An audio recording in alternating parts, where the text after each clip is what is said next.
We're going to begin by measuring out 620 grams of bread flour. That's strong white flour if you live across the pond. We're choosing bread flour over the more readily available all-purpose variety because bread flour has a higher gluten content, that much maligned wheat protein that, if you're the internet, is evidently responsible for like 90% of mankind's ills, if not the actual decline of civilization. When baking bread, weighing out ingredients is urgently superior to measuring by volume. If you don't have a scale, buy one. Place your chosen mixing bowl atop the scale, then zero it out, a practice you should be familiar with from your high school chemistry class. I realize that 620 grams might seem like an odd number, but it comes of the fact that I took my original French bread recipe, which was written using imperial cups, teaspoons, and tablespoons as standards. Even in the recipe itself, it seemed to acknowledge the problem with volume measurements for bread dough, namely that you spend a lot of time faffing about to get the texture right since one measured cup is not equal to another.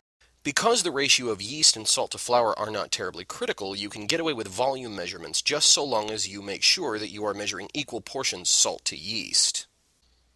On opposite sides of the bowl, measure 1½ teaspoons of yeast and, I hope you were paying attention, the same of salt. Mix these well. It's time to wet the flour, turning the dry ingredients into dough. Into the bowl, measure 460 milliliters of warm water. Quick pointer, 460 milliliters of water should weigh, wait for it, 460 grams, since a gram is the weight of a milliliter of water. This is what people are talking about when they tout the logic of the metric system. These ingredients should be mixed into a shaggy dough and then turned out onto the counter. Begin kneading the bread. Don't worry that it doesn't look like much now. That's the point. Kneading takes this flour, salt, yeast, water mess and turns it into something that will be shapely and delicious when baked.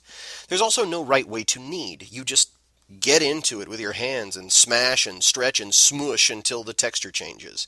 Because this is a high hydration dough, it will be very sticky. A bench scraper will serve you well in the kneading process, helping you to bring the mess back together into a single mass. The dough should smooth out and lose some of its stickiness over the course of the kneading, as the gluten proteins form elastic chains. The window pane test is a good way to tell if you've got there. Take a piece of dough and stretch it in your hands. If it stretches thinly enough to be translucent, you're done and it's time to let it rise. Shape the dough into a ball and lightly coat your hopefully clean bowl with olive oil. Roll the ball of dough around to coat it and help prevent sticking as it rises. Put the dough into a turned-off oven and allow to rise for approximately 2 hours. I say approximately because that'll change depending on the weather. If it's cold outside, it could take longer, maybe even up to 3, and if it's warm, it won't take as long. You get what I'm saying. The rule of thumb is that you want the dough to double in size. Give it whatever time it needs for that to happen. Once the dough has risen sufficiently, scrape it onto the counter and let it rest for 10 minutes. Then we can do our initial shaping. You're going to turn and tuck the dough ball. Do this until you've gone all the way around the thing and it has formed a nice, tight boule. Again, let it rest for 10 minutes. Once the dough ball has relaxed, repeat the turning and tucking process. Ideally, you will now transfer your loaf into a banneton or proofing basket. You can get these things off of Amazon for a couple of bucks. Flour the banneton liberally with a non-stick flour, I prefer rice flour, and then drop your dough ball into it upside down and cover for its second rise. This time, we'll let it rise on the counter. After allowing for another hour's rise, uncover your banneton and coat the base of your now risen loaf in cornmeal. Your oven should be preheated to 500 degrees Fahrenheit and the lowermost rack lined with either a baking stone or a baking iron.